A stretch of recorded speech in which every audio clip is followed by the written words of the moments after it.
Welcome back to another exciting chess game between two absolute gladiators. We know that chess, when played perfectly, is a draw, and this game is the epitome of that statement. We are about to witness some brilliant strategery, some amazing chess, heretofore unseen by the world, and frankly, you're not ready. Let's get right into it. We have this weird exchange French with knight f3, but okay, we're still in book. I don't know the French. I don't like playing the French. I don't like playing against the French. Just, the French, we had to hard carry them in a war, so um, that's how it goes. Okay. So, we left book for a second, and then we got right back in, dude. That's how you know these players are just two chess geniuses. They were in book for 6 moves, or 5 moves, got out of book, and then went right back into it. They know their stuff. They could probably tell you which game from which tournament this was played, like Karpov, Kasparov, 1992 in Rio de Janeiro or something like that. These players just know everything. Okay, this bishop trade is a little premature. I mean, like if you use something like this and you wanted to trade, like that's fine, but you don't want to just trade this for no reason. Like you want to actually get something out of it. You like this, you don't have anything here. You have nothing. We have a rook trade, and now we have bishop to g4. Unfortunately, bishop to g4 is a mistake because of queen to e8 check. Now, the only move to stop that black has is to block with this bishop. Now this bishop is pinned, and this knight is actually pinned. And even though like this, it could be potentially a bit of an issue. Black's activity is so low that white is just better here. But now we have queen to e2. The idea behind queen to e2 is it defends the knight an additional time. However, queen to e2 does allow black to not take advantage. Oh, I missed the timing on the arrow keys, and I blundered the delivery of that suspenseful moment. But I am not editing that out because I can't be bothered. What black had to do instead was to capture this right here, and now this rook is falling, and there's not really a whole lot white can do about it. You can play pawn to c3, and then takes here. The knight's actually defended. You do have this, and you have this with the pins again, but black is just absolutely crushing here. All black has to do is just kind of consolidate, get the queen out. Maybe queen could even take here, maybe. And black is just big chilling. But black plays knight to c6 instead. As the Microsoft guy once said on the stage, he said, developers, developers, developers, developers. And that excuse me, and that is the principle that black is going by. Why take free pawns and free rooks when you could develop all your pieces? That's why they say development is the most important thing. So now we have knight to c3, and unfortunately, or fortunately, that does protect, but it doesn't protect against another threat. Knight to d4, forking here and here. There's a lot of pressure on this knight right now. A lot of pressure. And in fact, the best move is actually queen to f1. But either way, like there's no really good move for white here. Excuse me. And the best move here for white would be pawn to c3. That takes away this square from the knight, and it defends that. So, okay. Excuse me. Okay, we have a trade, and again, this is premature. Like, there's no reason to do this. Like even if you didn't like look at this with all the threats, you're not getting anything from this. Okay, I guess you're getting the double pawns. But I don't know. Like, I feel like you could have just added more pressure there. Like maybe something like even knight here. I don't know if this is necessarily be a great move. It's not one of the top engine moves. I don't think it's great because at knight here, I mean that knight's still pinned and it does add pressure. It does the PP on the PP. But then you could just go queen takes actually. Yep. So knight there's a huge blunder. I definitely know what I'm talking about.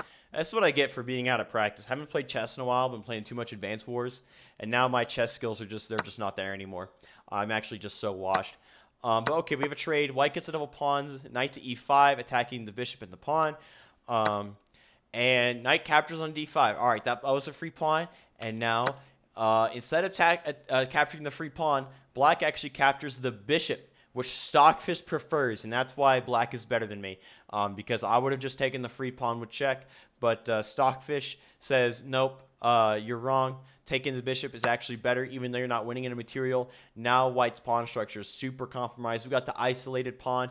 We have 2 isolated pawns. We have 4 pawn islands. And we have the bishop versus knight.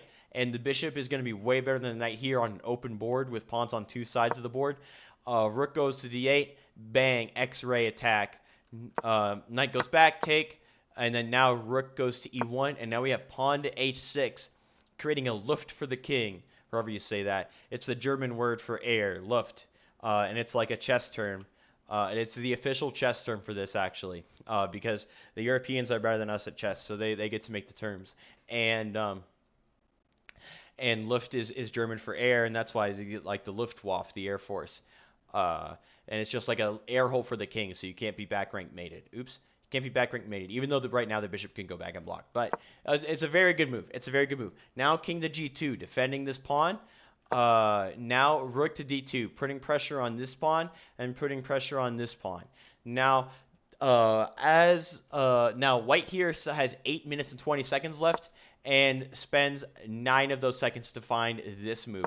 Unfortunately, when you're being attacked like this and you have 8 minutes and 20 seconds left, you really should be taking a deep breath and thinking about the best way to defend this, right? There's major threats going on right here. So you think, how can you defend them? Well, one way to defend them would be actually rook to e2, because it like X-ray defends kind of, and the knight actually does defend it. It's an inaccuracy, but it does defend everything. So I would understand if white played this move. The best move is knight to e5. It's a straight fork, and it defends this pawn right here. So play something like rook to d5, and bam. Now the game is dead even, although it's slightly better for black. Like, it's dead even in Stockfish, but it's slightly better for black in terms of like winning chances, because the double pawn's right here. Oops, that's a king. Okay, anyway. But instead we have knight to a4 attacking the bishop. But this, I mean, and it does defend this, but it doesn't defend this, which is even more of a problem. Bishop captures on f2, check. King goes in the air hole.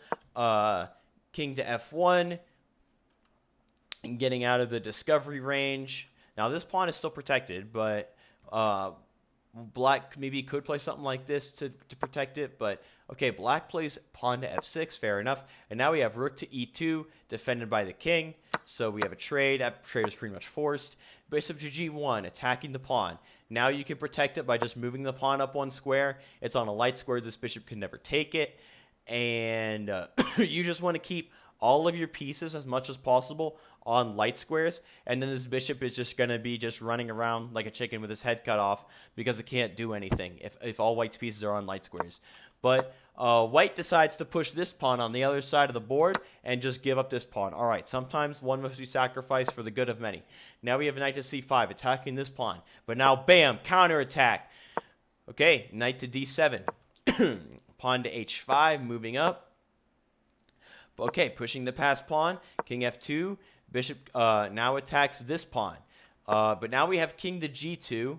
An excellent move according to Stockfish, but I really think maybe, you know, protecting your pawn by either pushing it up like this or pushing this pawn up and getting some kind of trade would work. But okay, you know what? King to g2, fair enough. It's an excellent move. According to the computer, I don't know what I'm talking about.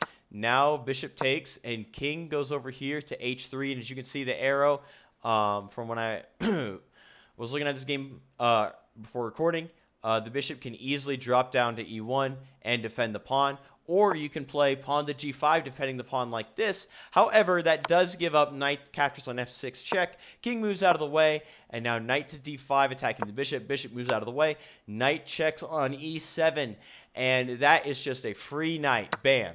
And now black is just completely crushing. All you have to do is move the king towards the knight instead of actually taking it. Oops, I can't even draw arrows. Knight goes back to c8, attacking this pawn, and black decides now to sacrifice the pawn to move the king up. Now the king takes this pawn, and this king's activity is really restricted right here. Maybe you could move like this, but either way, like this is absolutely crushing for black. You have pawns on black is up 2 pawns. You have pawns on opposite sides of the board, which benefits the bishop, and it is just crushing. Knight captures on e5 check, king goes out of the way, and knight d3 check. That does allow this trade, but now black is still winning because after g4 check, an exclamation mark move, king takes, and now this pawn is getting completely escorted, but this pawn will queen 2.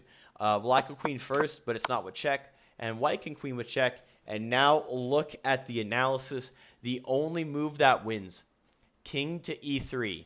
And I'm not good enough at this game to tell you why. I'm pretty sure it's you just want to get the king as close to this pawn as possible and block. Something like king to e3, something like this. Oops, not like that. Something like this check maybe, and then king to d2, and now it's a lot harder for, in fact, does white really have any good checks here? No, white doesn't, because if you check like this, well, now you have this with check. That forces a trade of, it's a check. It forces a trade of queens, so obviously, like, you have to take it, and this pawn is just going to be a free load to get queened. So that's why king to e3 is the best move here, but every other move, it results in a draw, including what black played, king to e2, just one square away. And that's the thing about endgames, is that they're just often so precise, and that's why Magnus Carlsen is like goated. But queen to e4 check, that allows queen to e3 blocking. We have some more checks, even more checks, and unfortunate. Oh, that forces out a queen trade, doesn't it? No, not necessarily. It's still a draw. It's still a draw. Because, wait, if you take here, oh, the king can catch up, and you can't get back around to it. You cannot get there in time. Oh, how spicy. All right, instead we have c4. Okay, very solid move there. Check. King goes over here. Check. King goes out of the way. Now the pawn is picked up. It is a dead draw, and the players agree to it. And that, as you see, was the perfect chess game that ended in a draw.